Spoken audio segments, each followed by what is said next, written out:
Welcome to this edition of the Golden Rule. Thank you so much for tuning in. Whether you did it intentionally or by accident, either way, God has something He wants to say to you. I want to start today with Psalm 37 verse 4, which says, "Delight yourself also in the Lord, and He'll give you the desires of your heart." We've been talking about testimonies. You know, when you're called by a court to testify, well, all they want to know is, what did you see? What did you hear? Period. No embellishments, no second or third, fourth hand testimony. They want to know what your experience was. And that's the way it is when Christians give a testimony. It's a personal expression of your experience with God. And some people do the BCAD thing, before Christ. There was a time in your life when you lived without Christ. Is that not correct? Yes. Some people say, I was born a Christian. No, you're not. You never, ever, nobody's ever born a Christian. Jesus said you have to be born again. And that comes after you're born the first time. Sometime when you're old enough to know what you're doing, you become born again. It may start at a young age if you have the blessed privilege of being raised in a home where God is honored and glorified. But you have to come to a place in your own life where you are convicted that you are a sinner by nature. You may be a nice person, but you're still a sinner by nature. So some people's testimony focuses to a large extent on what their life was like before they came to Christ, because they wanted to make the transition clear and see what change God can make in a person. Others will minimize the previous life because maybe you didn't have much of a previous life. And if that's the case for you, God bless you. It's a wonderful thing to live in a Christian environment from your youth up, so you don't have to accumulate a lifetime of junk that you have to overcome. So some will testify about before Christ, some about their life after giving their hearts to the Lord. Some people will share another person's testimony. If they don't think theirs is particularly powerful, they can share the testimony of another person that impacted them. Oh, it's all good. It's all testifying. It's all involved in declaring God's glory. And so some of them can be event-based. Your testimony can be event-based. In other words, did you have a time in your life when you experienced a tremendous, obvious answer to prayer? Share about that. That's a testimony. Did you have a miracle in your life? Have you experienced something miraculous, supernatural, undeniably so? You share about that. It's a little snippet of your life. Have you had a healing? Have you experienced some kind of a healing in your body where the doctor says, no hope, terminal, incurable, inoperable, you're just a mess and you're going to stay a mess, but God comes along and says, I can fix it. So you can testify about healing. You can testify about all kinds of things. I want to share today about a testimony that involves finances. And you know, a testimony is supposed to encourage, inform, enlighten, inspire. That's what a testimony does. And so I hope you get something out of this. I'm going to get excited just sharing it, because every time I think of it, it just encourages me all over again. Back in 1974, I'd only been a Christian for about a year and a half. This was in November of 1974. I read a magazine, a Charisma magazine, and in it there was a promotional of a trip to Israel that Catherine Kuhlman was sponsoring. I had never thought about going to Israel. It wasn't on my bucket list. It wasn't anything that was of particular interest to me. But when I read the article, something kind of jumped on the inside. And I thought to myself, that might be a nice thing to do sometime. It wasn't a prayer. It was just an observation. That might be something interesting to do sometime. Well, shortly after that, I met a family in our church, and it was just strictly at the church door, hi, how are you? My name is Barry, and your name is what? And they had a family, 2 or 3 kids, and that was it. I didn't see them again. I knew nothing about them personally. And one day, God spoke to me. What do you mean, spoke to you? I mean, in my spirit. What do you mean, in your spirit? I'm just telling you that all of a sudden I had this idea. Call it however you want to call it. But looking back on it now, I can clearly attest to the fact that it was God speaking to me. And here's what he said. That family that you met a couple of weeks ago, I want you to give them $1,000 because they're needy and they're praying. And I want to help them. Well, to this point in my young Christian life, I had learned how to tithe. I knew that was important. And so I did that faithfully. And I also had learned about giving in offerings, especially when there's a tax-deductible receipt along with it, because I'm still a little tight on wanting to get the most bang for my buck, so to speak. And so if I had to give something and it was to a tax-exempt organization, I could do that. But this was different. God was saying to me, give $1,000 to a couple that you don't even know, and there's no tax write-off. It's just cash you to them. And so I rebuked the devil because I figured that couldn't be God. God wouldn't want me to give something away to somebody I didn't even know, especially that kind of amount. Now, in 1974, $1,000 was a whole lot more significant than it is today. And so I was really balking at the whole idea.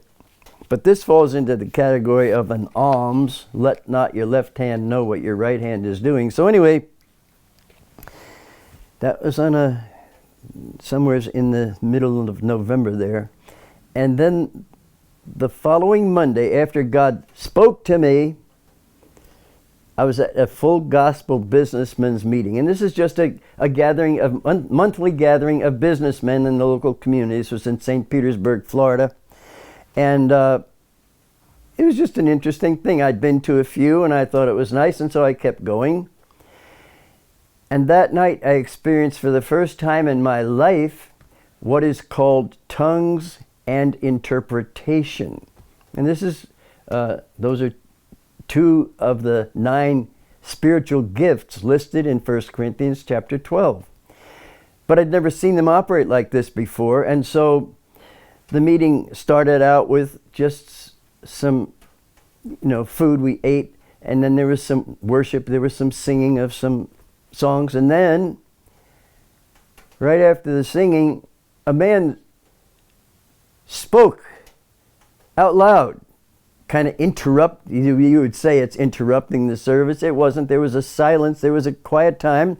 And he just spoke out, and he spoke in tongues. And I didn't have a clue what that was all about. But then immediately after, another gentleman in the meeting spoke up, and he said, "My son, when are you going to release that which is mine?" Now this is God talking to somebody in that audience. And I don't know who else in that audience that might have applied to, because I had bit the bullet for a week. It was a week earlier that I got this idea about giving 1,000 of my dollars. And now God's saying, hey, it's not yours, it's mine, and I want to distribute it. Well, I knew he was talking to me. I knew that was God. I knew he was speaking to me. So I went home and immediately wrote a check. The next morning, I drove to their house, and crazy maybe, but I had it in an envelope and I just stuck it on the windshield of their car and drove away. And that night I got a phone call from the wife, and she says, "You'll never know how significant that gift was. My husband lost his job a couple of weeks ago.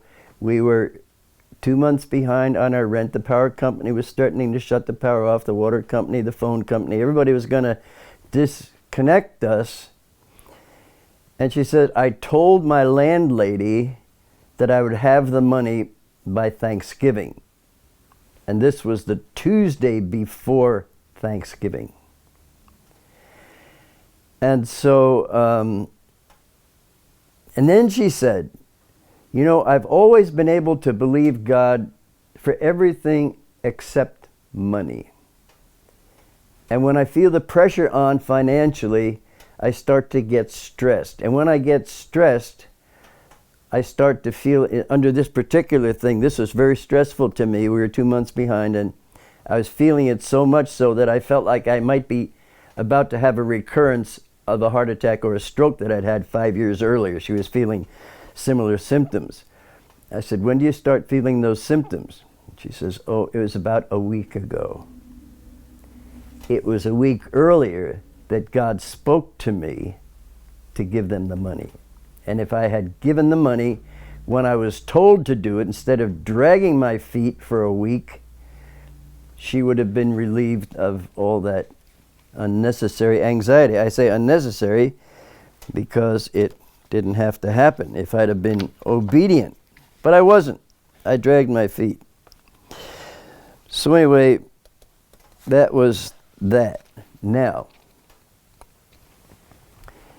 it was shortly thereafter that my phone rang. I was living in St. Petersburg, Florida, and my phone rang in the evening, and I picked it up, and I said, hello, and the voice on the other end said, hi, Barry, this is Peggy. Now, I'd been stationed in Idaho previously, and Peggy Spidell was one of those who attended a Bible study that I'd been attending. So I knew Peggy from those Bible studies. We'd been attending the same one for a period of several months, so I knew her. Didn't know her real well, but we were acquainted. So anyway, I said, Peggy, how you doing? She says, just fine. I said, well, what's up? And she said, well, George Otis is sponsoring a trip to Israel in February, and I was praying about who I should mention it to, and the Lord told me to call you. Well, I had no plans of going to Israel, but all of a sudden, here it is. So she says, I just had a stroke and I'm in a wheelchair, and I need somebody to go along and push me around Israel. So if you'll go, I'll pay your way. It was $1,000 for the trip at that time. It's more than that now. But at that time, it was $1,000 trip. So I gave away $1,000, and God turned around and gave me back $1,000. Well, before the event arrived, God healed Peggy. And so she wasn't in a wheelchair anymore. So I met her in the airport in New York City, and we flew out to Israel, 2 buses, and she was on her own. She was walking all over the place, climbing mountains, and she was up at 5:30 in the morning climbing the Mount of Olives where everybody else was dragging their feet. I don't have time. Yeah, I do have time. I'll tell you this quickly. So we were going to the Qumran Caves where the Dead Sea Scrolls are. We were in 2 buses, and the driver of our bus, bus number 2, said, look, there's not a lot to see here, but the next stop at Masada, we got to go up a chairlift, and if the bus ahead of us gets there first, you're going to have to wait and wait and wait while all those people get on the chairlift, and then we'll go up. So if you hurry, we'll leave here first and get to the chairlift first so you can get up first. So hustled through the Qumran Caves, got on the bus, took off, drove to the chairlift, got up the chairlift, saw what was going on, came back down the chairlift, and I walk around the corner, and there's Peggy Spidell. She says, hi, Barry. I said, hi, Peggy. She says, you didn't miss me, did you? Miss you? She says, yeah. You took off without me. I had to hitchhike a ride with an Arab to get down here. And here I was, the babysitter, the chaperone, the caregiver, and my sponsor. I leave at the Qumran Caves having a hitchhike with an Arab. And she was in her 60s. Well, anyway, that's my story, and I'm sticking with it. That's a testimony. And it explains, we had a lot in that testimony. We talked about money and how we handle it. We talked about hearing the voice of God. We talked about spiritual gifts. We talked about healing. A whole lot of stuff. It's all good. It's all decent. It's all, God wants to bless you so much. And you, I'm speaking generically to whoever's watching, a lot of you just don't get it. You think God is some kind of a tag-on thing that you stick on in your life if you have time. No. You put God first. Seek ye first the kingdom of God and his righteousness, and all these things will be added to you. Matthew 6:33. And so, I want to pray for you. Jesus, I pray for this audience right now, whoever's watching. Something I said hit a responsive chord. I don't know what it was, but you do. And I pray that they would receive it as from you, even as when you spoke to me about that $1,000 and I questioned, is this God? If you're watching this and you're questioning about what you heard, if God spoke to you something through my word, go with it, respond to it. We prayed that you would be listening to this very program. And so here you are, and I've done my part. I've shared with you to the best of my ability. And now the ball's in your court, so to speak. I pray that this was a blessing to you and that you would tune in again next week, because every program is more exciting than the last. That's the way it is with Life with God. God bless you. Have a wonderful week. And you can watch this over and over again this week. You know, if you're watching early in the week, it repeats every 4 hours. So tell your friends if you think this is worth listening to. Tell your friends and have them to tune in as well. Thanks again, and God bless you. Have a great week.